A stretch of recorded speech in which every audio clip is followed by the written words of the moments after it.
alegres por esse dia, porque esse é o dia que o Senhor nos fez. Você sabia que nós poderíamos não ter amanhecido esse dia? Nós estamos vivos porque o Senhor nos fez nesse dia. A Bíblia diz que as misericórdias do Senhor se renovam a cada manhã. Hoje é um desses dias em que a misericórdia do Senhor se renovou sobre as nossas vidas. Abra sua Bíblia em Filipenses, eu quero compartilhar essa palavra no início desse ano. Eu creio que essa palavra deveria nos guiar durante esse ano. O nosso lema para esse ano é hospedando a glória de Deus. Algumas coisas sobre a hospedagem da glória de Deus que nós temos que saber. Primeiro, você não pode hospedar quem não está na sua casa. É impossível hospedar quem não está em casa, ok? Então, Jesus, quando você nasceu de novo, você recebeu a glória de Deus, porque em você veio morar o Espírito Santo, o Pai e o Filho. Então você se tornou hospedeiro da glória de Deus quando você nasceu de novo. Agora, por que então nós estamos falando hospedar a glória de Deus, que você já recebeu quando nasceu de novo? Porque há muitas maneiras diferentes de se hospedar a glória de Deus. Uma das maneiras que nós podemos hospedar a glória de Deus de maneira equivocada, vamos falar primeiro essa maneira equivocada, é deixar o Senhor ser o Senhor da nossa vida, de partes da nossa vida. Muitas vezes nós tendemos a dizer, não, o Senhor então agora toma conta da minha vida financeira. Mas aí não damos ao Senhor o nosso tempo. Mas pastor, como não damos o nosso tempo? Quanto tempo passamos lendo a Bíblia? Quantas vezes lemos a Bíblia? Quantas vezes oramos durante a semana? Temos tempo para tudo. E queremos que o Senhor faça aquilo que é necessário que Ele faça para nós, e Ele quer fazer. Mas não o hospedamos bem, ok? Então, nessa manhã, eu quero ver com vocês, nesse dia, eu quero ver com vocês um modelo para a vida cristã, como é que a gente começa hospedando a glória de Deus. Uma maneira de a gente começar hospedando a glória de Deus de maneira correta. Põe a mão na sua cabeça e diga assim, Senhor Jesus, obrigado, porque eu já recebi a tua glória. Porque o Senhor, o Pai e o Espírito Santo habitam em mim. Agora, Senhor, nesse ano, eu quero meditar e crescer como hospedeiro, para hospedar bem a tua glória, Senhor, a tua presença. Obrigado, Senhor. Fala comigo agora. No nome de Jesus, eu dedico a minha mente, o meu coração, totalmente para ti. Em nome de Jesus. Amém. Amém. Filipenses capítulo 3, versículo 1 até o 14. Filipenses 3, do 1 ao 14, é o Paulo falando. Paulo foi um dos grandes apóstolos, plantadores de igrejas, e Paulo teve uma vida com Deus como poucos tiveram. Ele soube o que é sofrer pelo Senhor, ele soube o que é ter o poder do Senhor, milagres, curas, sinais, maravilhas, ele soube o que é ser preso pelo nome do Senhor. Então Paulo foi quase que aquele que experimentou aquilo que se pode experimentar nessa vida. As coisas agradáveis e as que não são agradáveis. E sabe, quando ele escreve a respeito, ele diz o seguinte, é Paulo que disse isso, todas as coisas, as agradáveis e as não agradáveis, cooperam para o bem dos que amam a Deus e dos que são chamados segundo o seu propósito. Todas as coisas, todas. E por que o Paulo disse isso? Porque ele experimentou isso. Ele experimentou isso na vida dele. Por exemplo, ele experimentou isso naquela vez que ele expulsou o demônio de uma moça adivinhadora. E aí, por causa dele ter expulsado aquele demônio, o pessoal parou de ganhar dinheiro. Porque ganhava dinheiro às costas do demônio, às custas dele. E aí o que foi que aconteceu? Pegaram o Paulo e o Silas e açoitaram eles com vara na praça pública, botaram na cadeia. Na cidade de Filipos. Botaram eles na cadeia. E eles lá sangrando porque não fizeram nenhum curativo, não teve nenhum tratamento. E botaram dentro da cadeia, no cárcere mais interior, botaram algemas nos pés, nas mãos e deixaram lá, sem comer, sem nenhuma cura, sem nenhuma assistência, e eles estavam lá. E a palavra nos diz que eles, lá pela meia-noite, eles cantavam louvores a Deus, adoravam ao Senhor. Você já experimentou isso? Paulo experimentou, eu ainda não. E a gente às vezes pensa, mas eu não gostaria de experimentar isso, pastor. Que Jesus tenha misericórdia de mim que eu não experimente. Olha, se você não experimentar isso, se o Paulo não tivesse experimentado isso, ele não poderia ter experimentado o que veio depois. E o que foi que veio depois? Enquanto eles estavam lá presos, adorando o Senhor, cantando, e os outros presos todos ouvindo, um terremoto, um anjo veio lá dentro e causou um terremoto. Mas foi um terremoto tão diferente, tão fora do comum, que abriu as algemas. Parece que o terremoto tinha chave. Abriu as algemas dos pés, das mãos de todo mundo. E abriu as portas da cadeia. E quando o carcereiro, então, acorda, ele viu que estava tudo aberto, pensou que o povo tinha fugido, pegou a espada e ia se suicidar. E o Paulo lá de dentro gritou para ele, não faça mal nenhum para você mesmo, porque todos estamos aqui. Agora a pergunta é essa, como é que eles poderiam estar ali?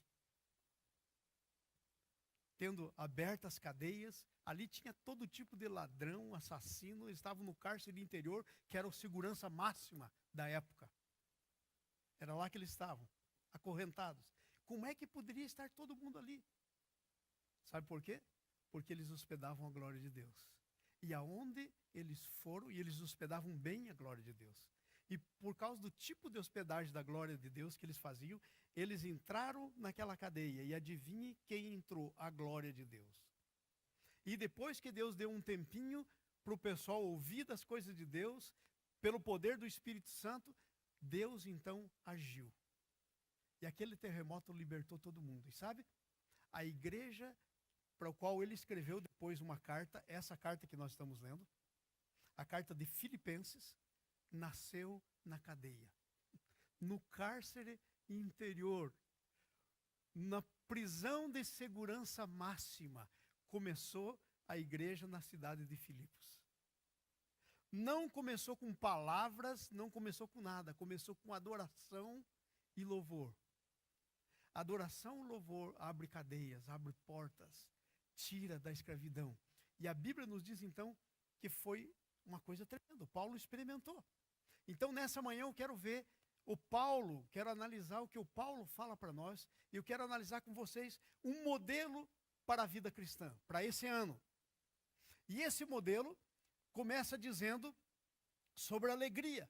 O Paulo nos diz aí, quanto mais, irmãos, capítulo 3, versículo 1, alegrai-vos no Senhor.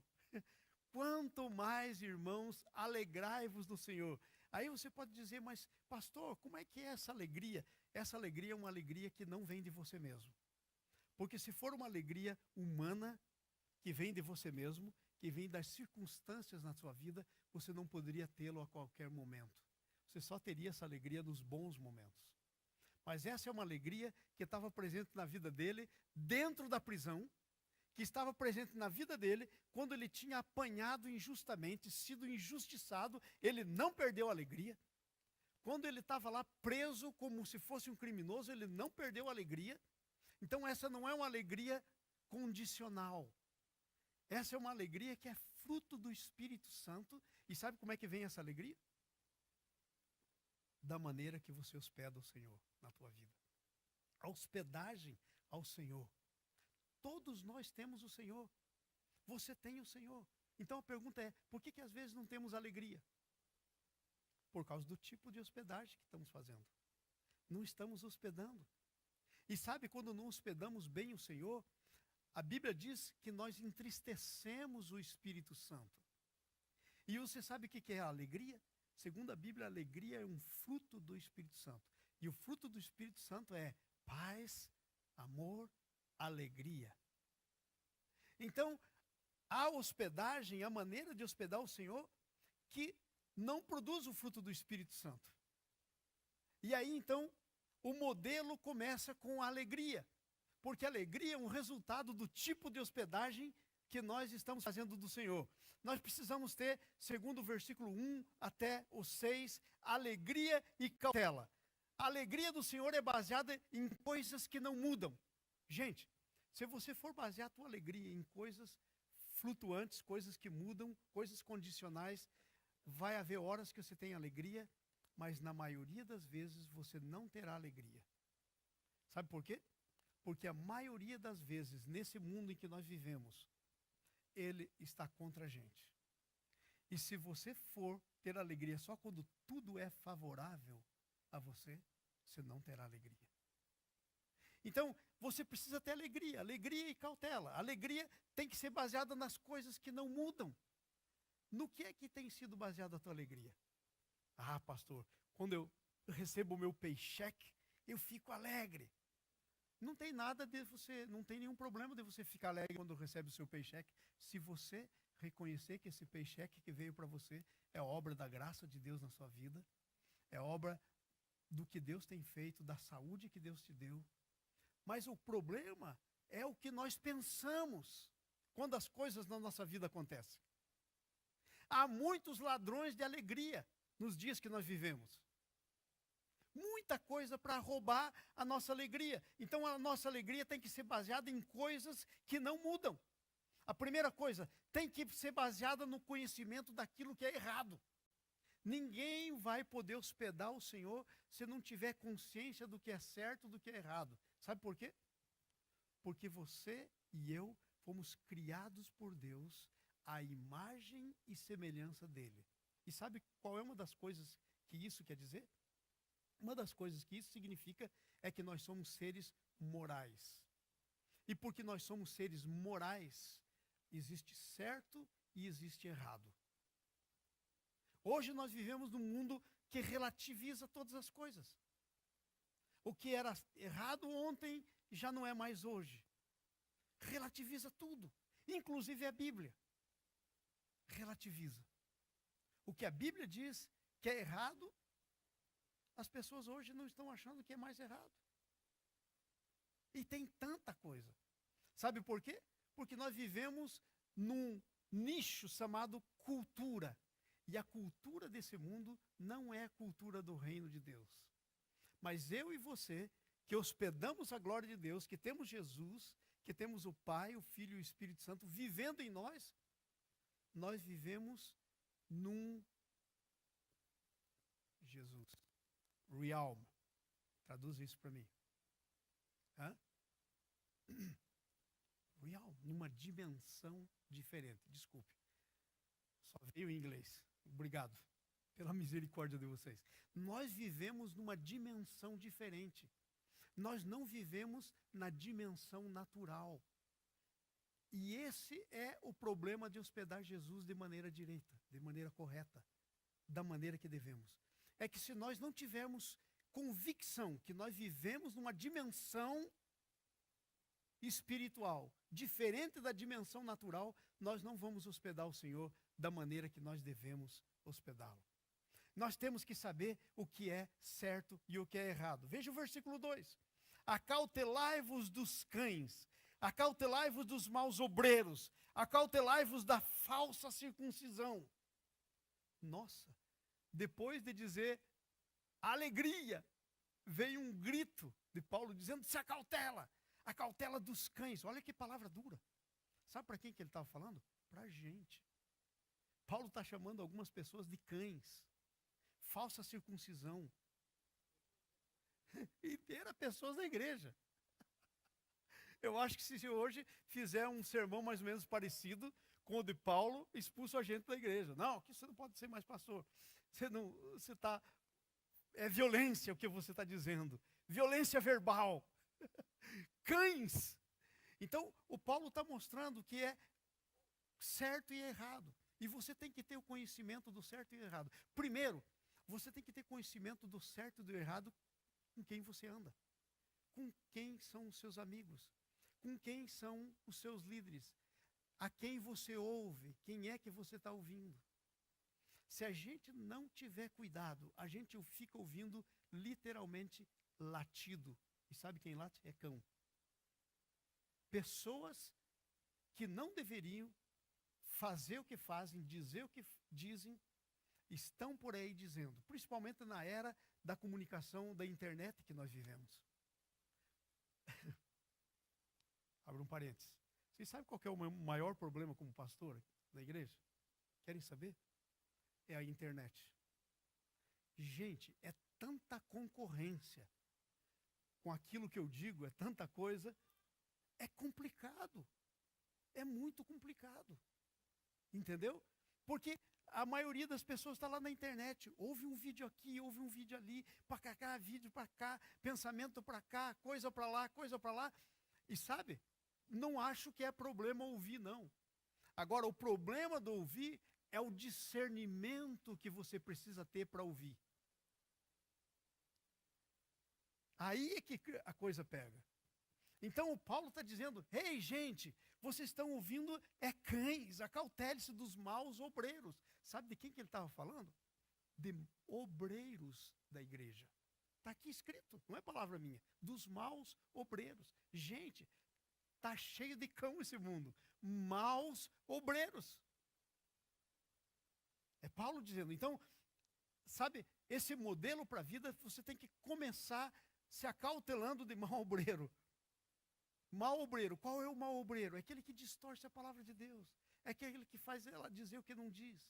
É aquele que diminui o que Deus está querendo que aconteça. É aquele que aumenta o que Deus não quer. Não é fiel ao que está lá. Gente, nós vivemos hoje num tempo terrível. Sabe qual é o tempo terrível que nós vivemos? As escolas hoje, nós vivemos numa era chamada pós-modernismo, e as escolas hoje, que estão formando obreiros quase que no mundo todo. Sabe como é que funciona a coisa em relação, por exemplo, à Bíblia? A Bíblia, essa é a definição da fé na Bíblia. A Bíblia contém a palavra de Deus. A Bíblia não é a palavra de Deus. Porque tem coisas aqui que estão escritas que não foi Deus que disse, foram as pessoas. Então ela não é a palavra de Deus, ela contém a palavra de Deus. Sabe qual que é a diferença de uma coisa para outra? Se a Bíblia não é a palavra de Deus e ela contém a palavra de Deus, quem decide o que é e o que não é? Eu? Você? Quem vai decidir? Eu e você. Nós vamos ser os juízes do que é e o que não é. Gente, tudo na Bíblia é palavra de Deus. Tem palavra de Deus dizendo, mostrando o erro. Tem palavra de Deus mostrando o certo. Tem palavra de Deus dizendo para você não fazer. Tem palavra dizendo para fazer. Tudo é palavra de Deus. A partir da hora que nós não conseguimos mais crer que a Bíblia é a palavra de Deus, você tem que jogar a Bíblia fora, porque você anulou. O juiz fica sendo você. Se chama humanismo. O homem no centro, não mais Deus. Então, conhecimento errado é baseado no conhecimento de quem nós somos. Gente, sabe qual que é? Nós estamos tendo essa classe sobre a descoberta da nossa identidade. Sábado, 9h30 até as 10h10. Se alguém quiser, ela é uma... Desculpe. Domingo, às 9h30, às 10h10. Sabe, nós estamos fazendo essa classe para o pessoal que está chegando na igreja. Mas quem quiser pode vir. Não é só para o pessoal. Sabe por quê? Porque um dos problemas na hospedagem da glória de Deus é a gente não saber quem nós somos. Olha, eu garanto para você que se você souber realmente quem você é, não o que você pensa que você é, não o que as pessoas dizem que você é, mas quem Deus diz que você é, quem Deus te fez para você ser. Eu duvido que você faria algumas coisas que você faz. Eu duvido que você iria em alguns lugares que vai. Eu duvido que pensaria e ficaria confortável com o pensamento, sem dizer em nome de Jesus, fora da minha mente, algumas coisas que pensa. E fica lá pensando.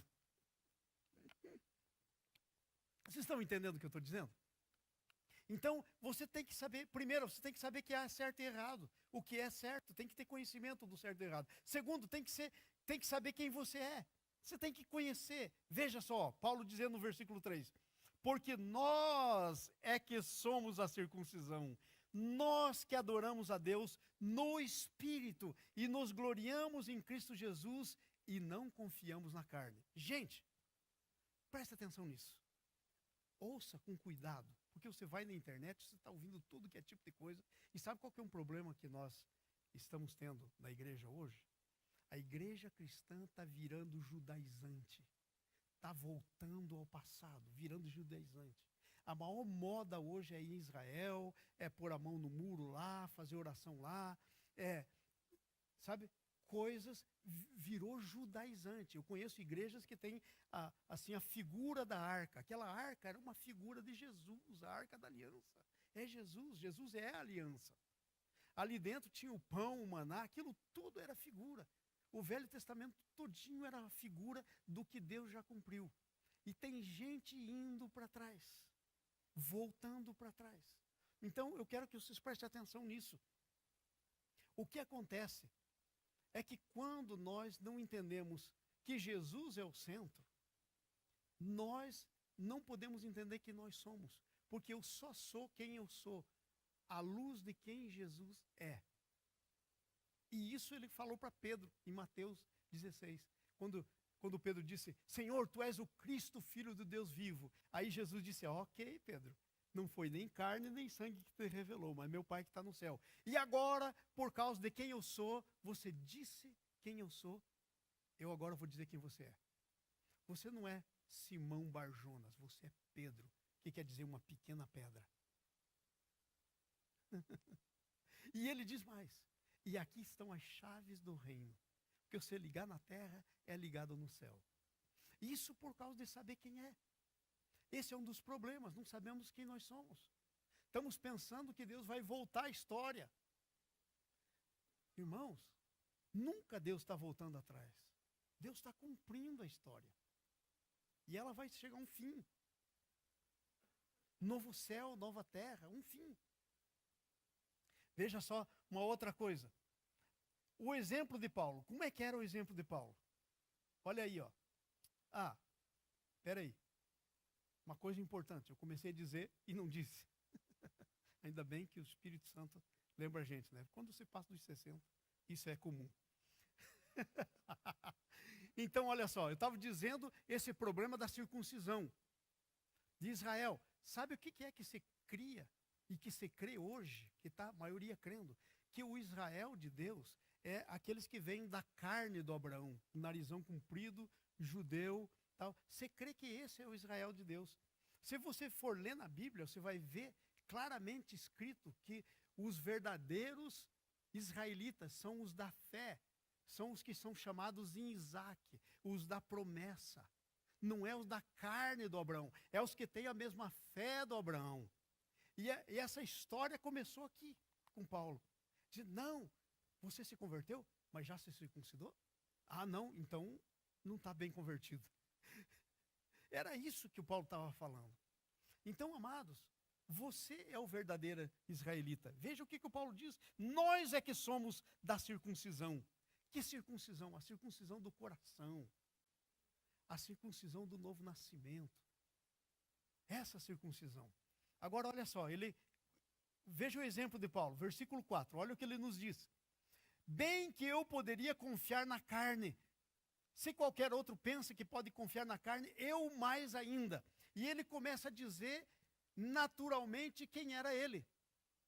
E olha só, uma das coisas que ele diz aí, de confiar na carne, ele diz para você que ele era judeu dos judeus, ele era benjamita, que era considerada a fina nata.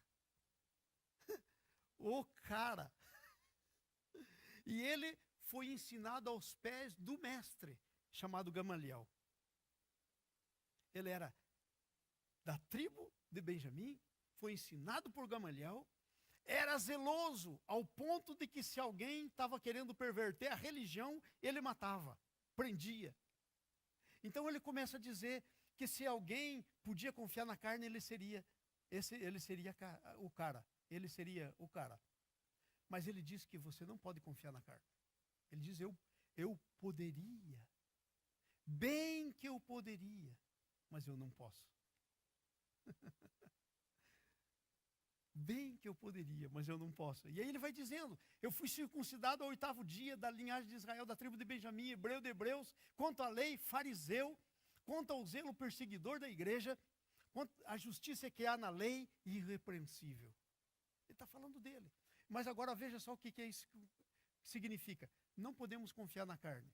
Gente, o que é confiar na carne?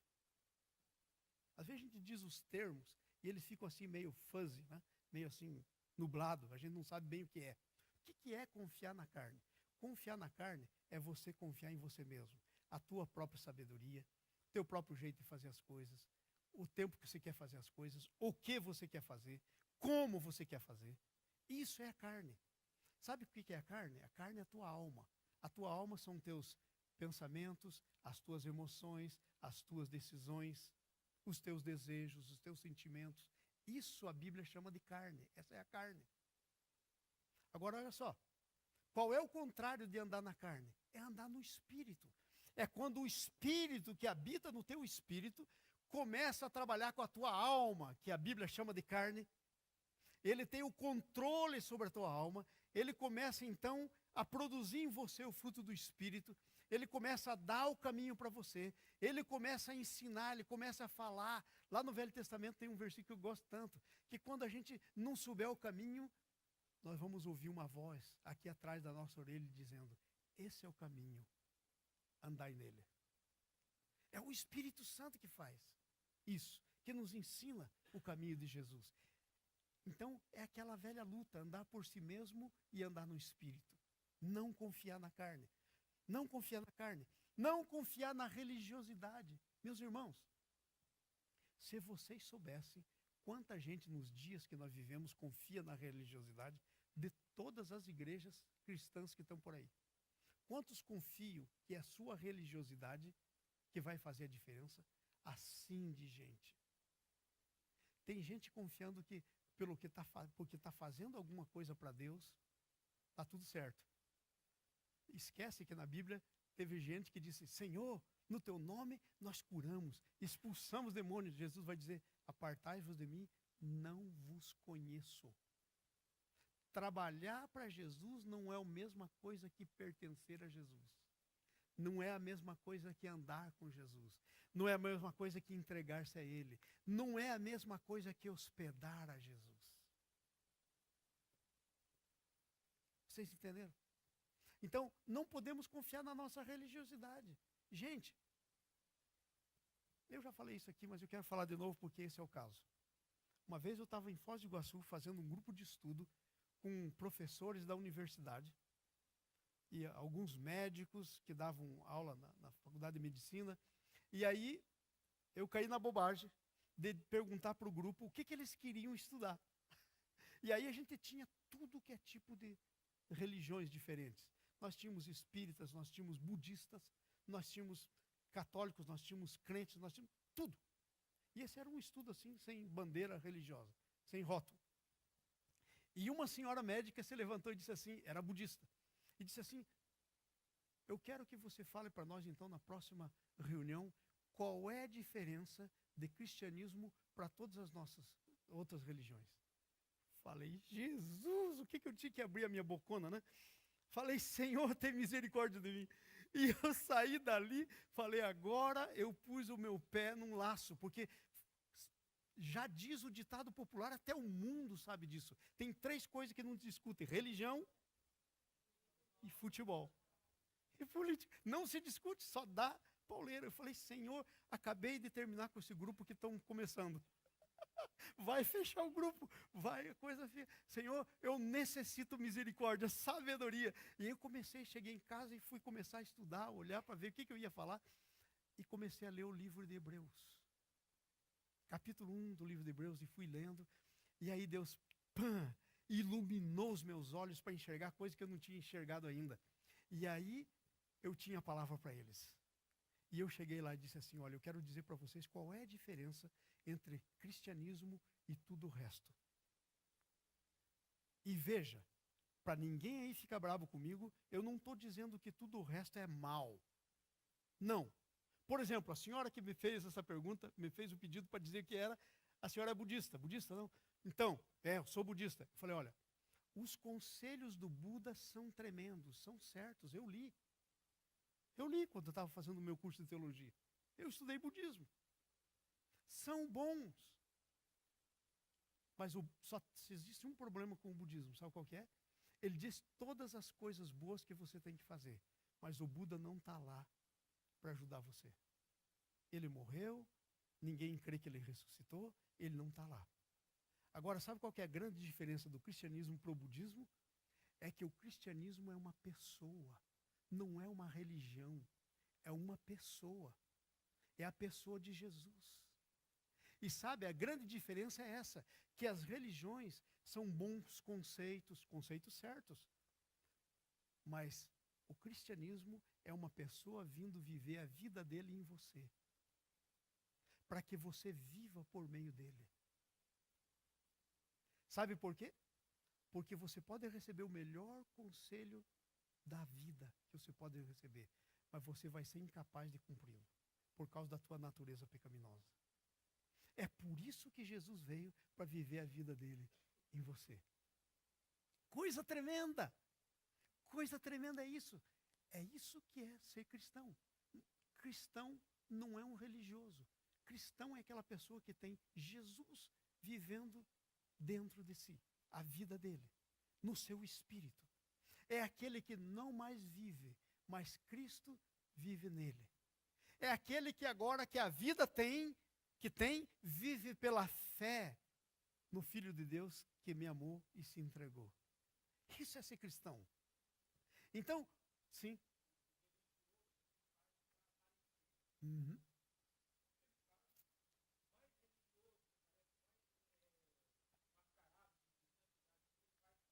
Uhum. Por necessidade, de aceitação. Uhum. Uhum. E a Bíblia diz, não saiba a tua mão direita o que fez a esquerda. Né? Sabe por quê? Porque a religião, ela tenta suprir o que não se pode ser suprido. Que sabe o que é? Uma identidade para você. Nenhuma religião te dá uma identidade, mas a pessoa de Jesus te dá uma identidade. Amém?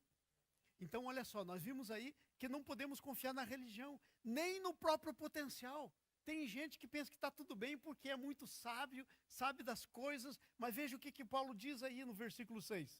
Ele diz o seguinte: quanto ao zelo perseguidor da igreja, quanto à justiça que há na lei, irrepreensível.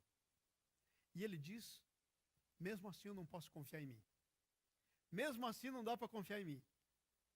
Então, amados, o conselho do modelo de vida que nós precisamos ter é duas coisas: alegria e cautela.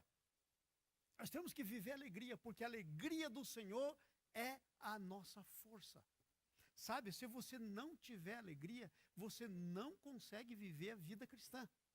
Porque a alegria é o combustível da vida cristã. A alegria do Senhor é a nossa força. A alegria do Senhor, para dizer numa palavra atual, é o seu Red Bull. Deixa você pronto, né? Deixa você turbinado. A alegria do Senhor é a nossa força. Sem alegria não tem como. Agora, aí você tem que saber as outras coisas, você tem que discernir. Você não pode ser religioso, você tem que ter Jesus vivendo em você. Segunda coisa aí, estamos terminando. Perder o seu para ganhar o de Jesus. Gente, o mundo é diferente. O mundo, quem mais ganha, mais tem, mais acumula. No cristianismo é dai e ser-vos-á dado. No mundo é receba, peça para todo mundo, entesoure. E aí Jesus diz, por que vocês acumulam um tesouro na terra? Que a traça corrói, o ladrão rouba. Né? A economia come as tuas finanças. Pobre de nós, os brasileiros, né? Quem tem alguma coisa no Brasil, no tempo que vivemos. Inflação indo lá para cima. Então, Presta atenção, a coisa é difícil. É difícil. Então, você tem que perder no cristianismo o modelo de cristão. Primeiro é alegria e cautela. Segundo é perder o seu para ganhar o de Jesus. Versículo 7 em diante. A perda ganhadora vem de uma decisão pessoal. Gente, o cristianismo, Deus não te deu uma coisa chamada livre-arbítrio para depois tirar da tua mão. Deus não brinca. Você não é um marionete na mão de Deus. Deus te deu um negócio chamado livre-arbítrio e Deus quer estabelecer isso. Deus quer estabelecer isso. Foi por isso que Deus te deu. Você não é uma brincadeira, um joguinho nas mãos de Deus. Então veja só o versículo 7 que diz: mas o que para mim era lucro, isto considerei perda por causa de Cristo. Veja, ele está dizendo, eu fiz uma decisão. Eu podia continuar lá na corte, com os fariseus, eu podia continuar no lado bom, no lado que está por cima. Isso é contra a filosofia brasileira. Vamos dar um jeitinho para ficar bom. Ah, você conhece alguém lá para ajudar? Se você tiver amigos no lugar do poder, lá no poder, então você está bem. Não, isso é filosofia do mundo. A de Jesus é diferença. Você escolhe ganhar para perder. Como é que funciona isso? Ele disse, o que era para mim lucro, eu considerei perda por Cristo. Porque, sabe, Jesus é simplesmente claro, não tem como ter dúvida. Você não pode servir a dois senhores ao mesmo tempo. Ou você serve a um, agrada a um e desagrada a outro, ou vice-versa. Você não tem como servir dois senhores ao mesmo tempo. Então, e isso é uma questão de decisão nossa. Por isso que nós vamos esse ano inteirinho, estamos começando hoje falando sobre hospedar a glória de Deus. Essa é a maneira, esse é o modelo de hospedagem da glória de Deus. Alegria e cautela, perda para ganhar. E isso é uma decisão pessoal. Veja só, o que está escrito aí no versículo 8. Veja que coisa tremenda o 8. Sim, deveras considero tudo como perda, por causa da sublimidade do conhecimento de Jesus Cristo, meu Senhor, por amor do qual perdi todas as coisas e a considerei como refúgio para ganhar a Cristo. Em outras palavras, a Bíblia pergunta, que dará o homem em troca da sua alma? Mateus capítulo 16. Que dará o homem em troca da sua alma? Que adianta o homem ganhar o mundo todo e perder a sua alma? Você tem que ganhar a alma. E como é que você ganha? Perdendo. Você ganha submetendo ela ao Espírito. Você ganha a sua alma submetendo ao Espírito do Senhor. É preciso perder, é preciso ter uma perda consciente para triunfar. Sabe? Existe uma coisa aí que é um dos lixos que está no cristianismo, que diz assim, ó, irmão, deixa eu te dizer uma coisa. Ou você vem pelo amor, ou... Isso é mentira. Jesus disse, eis que estou à porta e bato. Se alguém ouvir a minha voz e abrir a porta, eu entro na tua casa. E eu ceio com ele e ele comigo. Agora, o que nós confundimos é a vida cristã. Porque o outro lado da moeda é esse. Se o filho está sem correção, não é filho, é bastardo. Mas não é quem não vem pelo amor, vem pela dor. Não existe isso. Se isso existisse, não tinha ninguém no inferno. Porque eu duvido que Deus amou mais aqueles que estão no inferno do que a você, que não vai para lá. Ele amou com o mesmo amor. O preço pago por aqueles que estão no inferno foi o mesmo preço pago por você. Então por que estão no inferno? Porque houve uma decisão. Houve uma decisão. Deus levou ao ponto das pessoas poderem fazer essa decisão. Não vem pelo amor, vem pela dor. Agora, se você já veio pelo amor, aí você é filho. E o filho tem correção. Aí é outro papo. Mas não esse ditado maligno que está no nosso meio, ok? Vamos para frente. Qual é o triunfo digno de qualquer perda? Versículo 9 até 11. Qual que é o triunfo digno de qualquer perda? Veja o 9. e ser achado nele, não tendo justiça própria. Ai, ai, ai, ai, ai. Irmãos, cada vez que alguém tenta dizer alguma coisa para mim, eu logo argumento. Sabe o que é esse argumentozinho que a gente faz logo para se defender ou para explicar? Sabe o que é, Leão, em outras palavras? A justiça própria.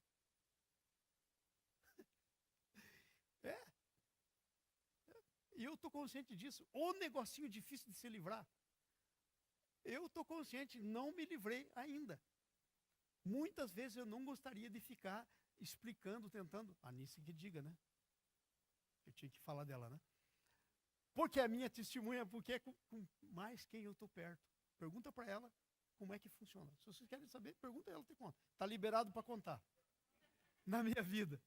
Estou liberado para contar, porque eu já sei quem eu sou, a minha identidade está em ordem, eu não preciso ser aceito, porque eu já fui aceito, e eu sei as coisas que eu tenho que mudar. E quer saber de uma coisa? Sinceridade nunca fez mal para ninguém. Sinceridade e caldinho de galinha, reconhecer o problema e caldinho de galinha não mata. Ok? Pelo contrário, abençoa. Então, olha só que coisa tremenda. E ser achado nele. Eu considerei tudo isso pela sublimidade de Jesus. Gente, quem você hospeda é digno de tudo isso e mais um pouco ainda. Quem você hospeda. Porque, para pensar, para que você pudesse hospedar quem você hospeda, sabe o que teve que acontecer? Ele precisou sair da glória, deixar toda a sua glória, se fazer um como você, vir morrer pelos teus pecados, ressuscitar para vir morar em você. Para vir morar em você. Agora, sabe o que é que acontece? Se você está consciente, quem está vivendo em você, morando em você, você vai hospedar essa pessoa direito, principalmente quem é, se você sabe quem ele é. É isso que Paulo está dizendo, a sublimidade, eu perdi tudo isso, considero refúgio por causa de Jesus. Ai, considero tudo refúgio por causa de Jesus. Tudo. Tudo. Agora vamos para frente. Veja aí o que diz mais. Versículo 9, a segunda parte. Receber pela justiça, pela fé, a justiça dele como sendo nossa. Gente, sabe por que quando Deus olha para você, ele não te condena? Porque Jesus Cristo pagou teu pecado.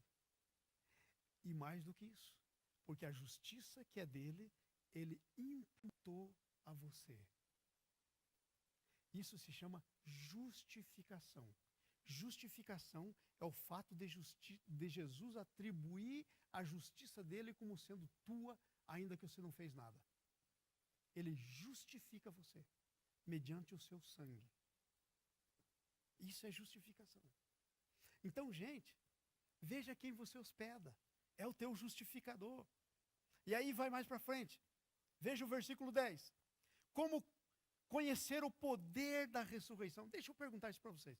Você conhece o poder da ressurreição?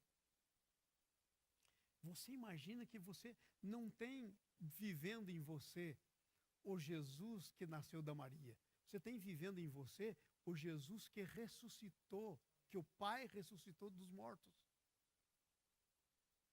O Jesus que nasceu de Maria se diminuiu para poder caber num corpo humano, mas o Jesus que ressuscitou recebeu toda a glória de volta que ele tinha deixado no trono do Pai. Ele recebeu de volta. E é esse que vive em você. Não sei se você fica animado com isso, mas eu fico. Você está entendendo? É esse que vive em você. É tremendo quando você entende. Então, você tem que perder para ganhar. Mas aqui entre nós é um grande negócio. É o melhor negócio da face da terra, perder para ganhar. Esse tipo de perda para ganhar, esse tipo de coisa que você ganha. Versículo 10. Conhecer o poder da ressurreição. Conhecer a comunhão dos sofrimentos. Isso eu não gosto muito, pastor. Não, esse é o cristianismo que tem hoje. É só o cristianismo das coisas boas. Não tem mais hoje o cristianismo do sofrimento, da entrega. É tudo mar de rosas. Se Jesus não fizer isso, para mim, que eu quero agora, eu abandono ele. Pastor, eu não vou mais na igreja. Mas por que, irmão, que você não vai mais na igreja? É porque eu orei tanto e confiei e Deus não fez.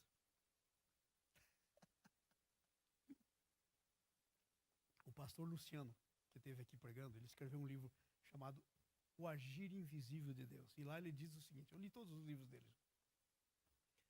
E lá ele diz o seguinte, uma coisa ele diz, que se Deus te desse tudo que você pede, você era roubado. Porque você pede muita coisa que você não sabe, mas ali logo para frente ia ser contra você, ia derrotar você, ia detonar a sua vida. E por isso é que ele não dá. Por isso que quando parece que ele não está, ele está agindo. Vocês entenderam isso? Então, é um negócio tremendo, a comunhão nos sofrimentos dele. Não é uma coisa pesada quando é pelo Espírito. Não é um fardo quando é pelo Espírito. Senão é um fardo, impossível de carregar. Jesus! Tem muita gente, eu gosto de evangelizar as pessoas, eu sou evangelista, ganho muita gente para Jesus. Presta atenção, muitas pessoas que eu ganho para Jesus dizem assim, pastor, o que foi que aconteceu? O senhor falou para mim que esse negócio ia ser a melhor coisa. Eu recebi Jesus, parece que tudo virou contra mim, está tudo dando errado. Já viram isso? Eu ouço muito. Parece que tudo deu errado.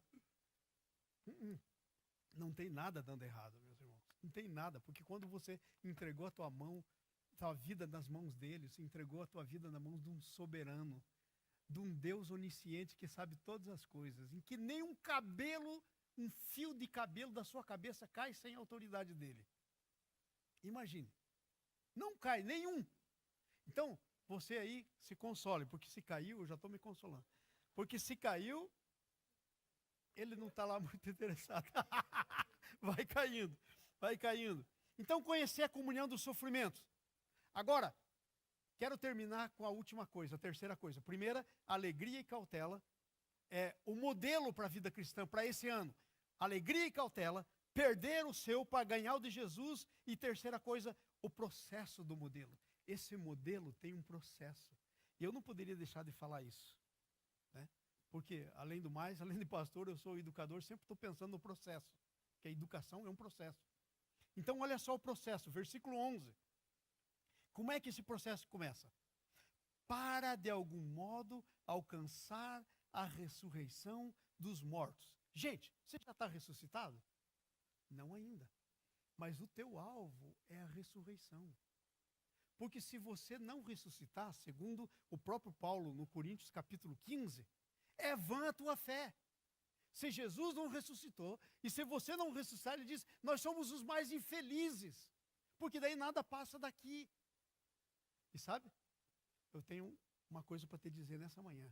Você está rumo a uma viagem que você não tem ideia da onde você vai chegar.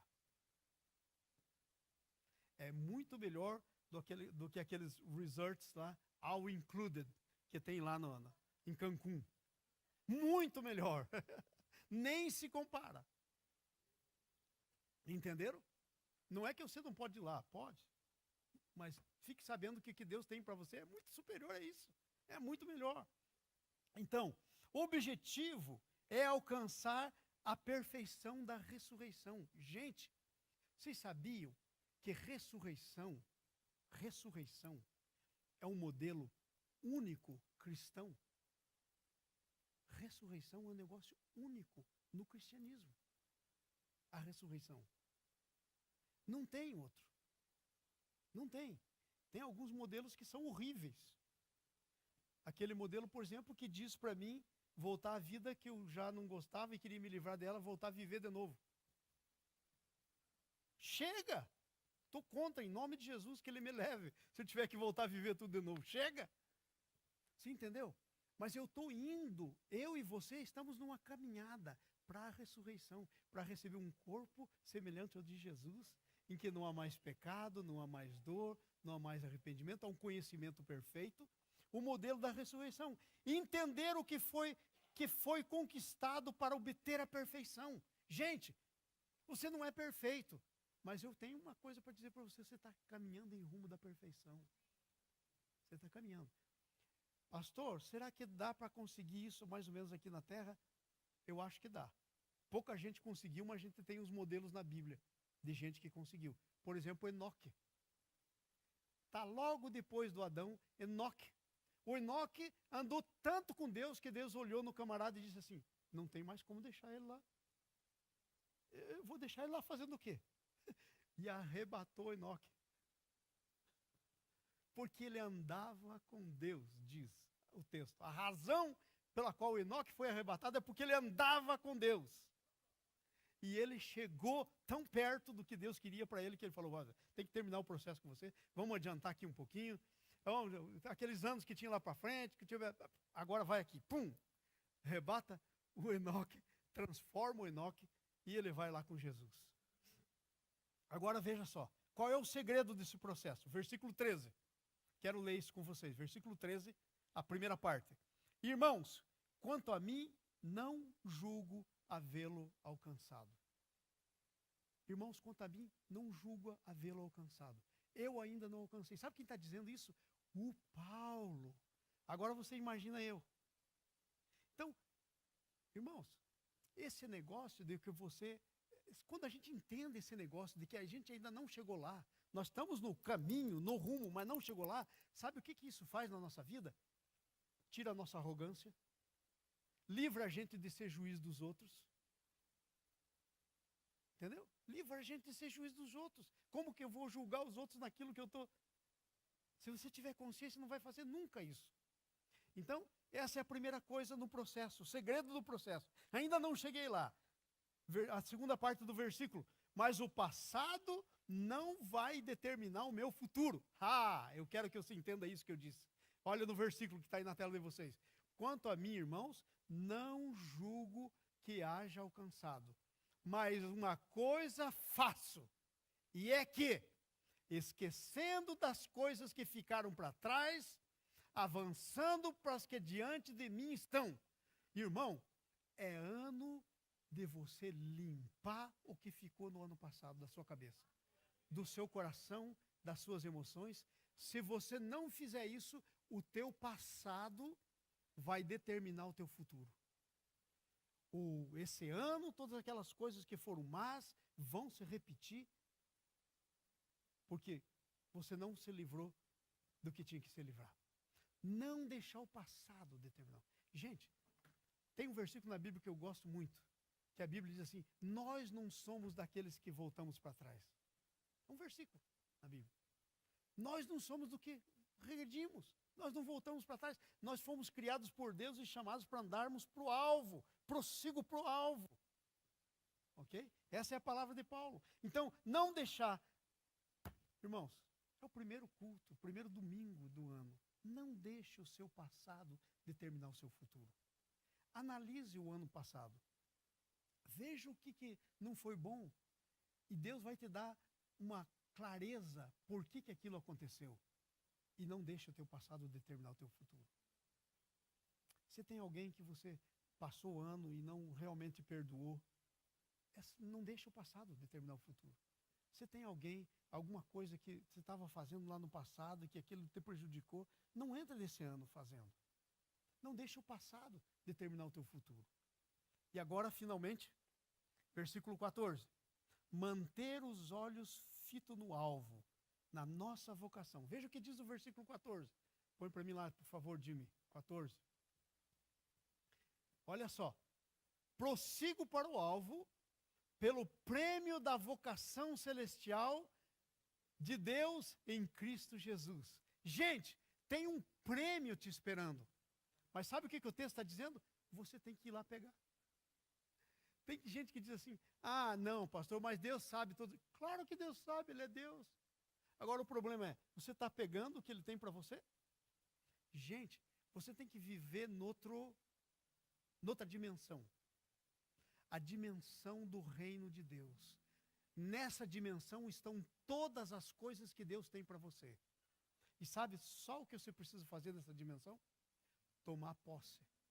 Porque não tem nada do que você necessite, do que você precisa fazer, que Jesus Cristo já não fez por você. Se você precisa de cura, pelas pisaduras dele você é curado. Se você tem necessidade de alguma coisa, ele já proveu todas as necessidades. Quando Jesus abriu as mãos na cruz, amados, e ele disse assim, está consumado, quer dizer, não tem mais nada para fazer. Sabe o que ele quis dizer? Tudo que tinha que acontecer para você, já aconteceu.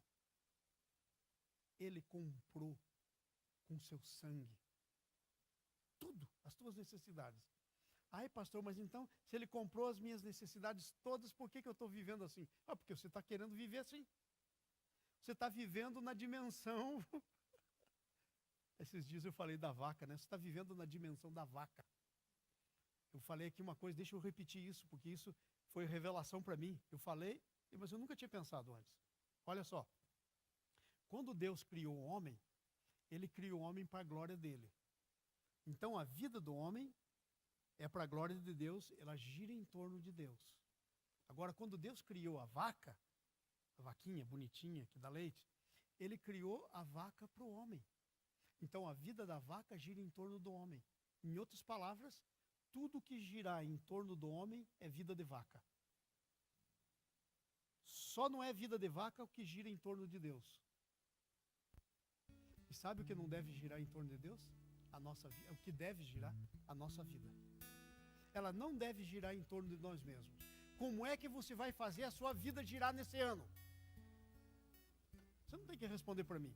Responda para você e com isso eu termino. Como é que você vai fazer a sua vida girar nesse ano? Você vai viver vida de vaca ou você vai viver vida de filho de Deus, do qual Deus é o centro da tua vida e todas as coisas que você precisa estão nele. E você vai conhecer a glória da ressurreição, o poder da ressurreição. Você vai conhecer a glória do Jesus glorificado na tua vida. Como é que você vai orientar a sua vida nesse ano? O nosso assunto aí é modelo para a vida cristã. Todos nós precisamos de um modelo para a vida cristã. Aqui está a descrição de um modelo. Leve para casa esse boletim. Entre lá na internet, no nosso site. Ouça de novo essa palavra. Leia o boletim. Pense nela. Porque isso pode mudar a sua vida esse ano.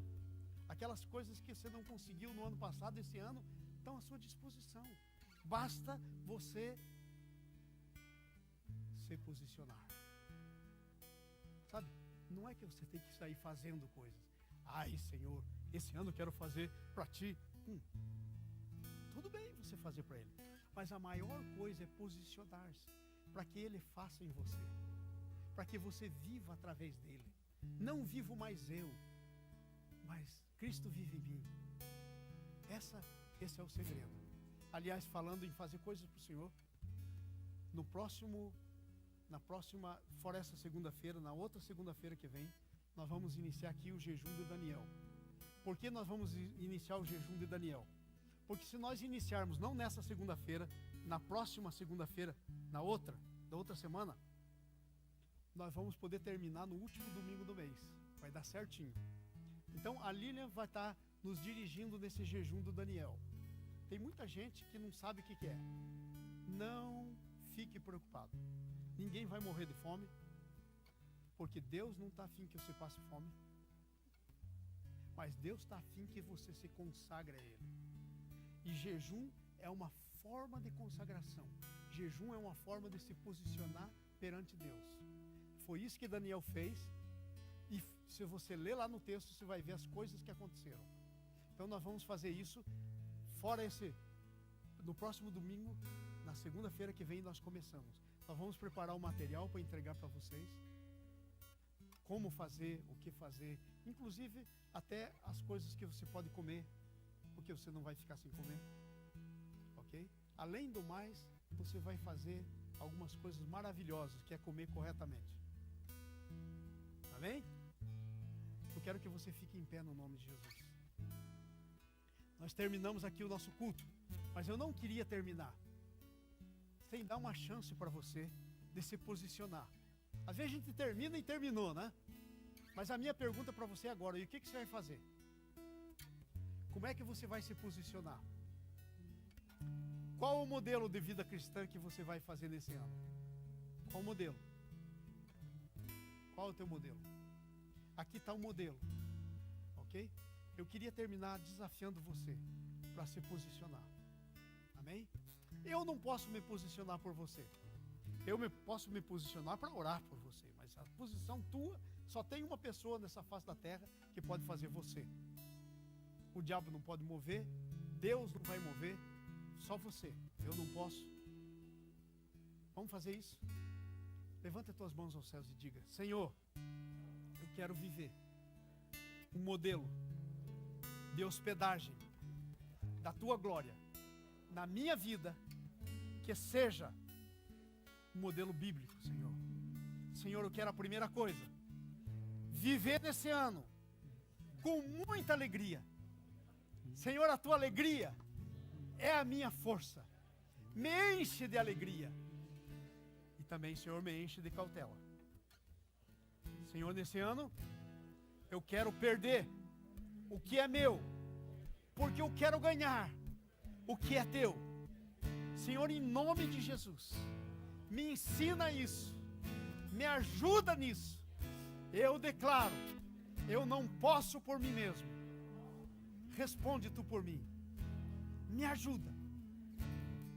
Senhor, eu também quero entrar num processo. Senhor, eu quero alcançar a perfeição da ressurreição. Eu quero entender que eu fui conquistado para a ressurreição. Senhor, eu sei que eu não cheguei lá, mas eu não vou permitir que o meu passado determine o meu futuro. Senhor, eu vou manter meus olhos fitos no alvo, porque é nesse alvo que está a minha vocação, para a glória do teu nome, em nome de Jesus. Dá uma salva de palmas ao Senhor. Deus te abençoe.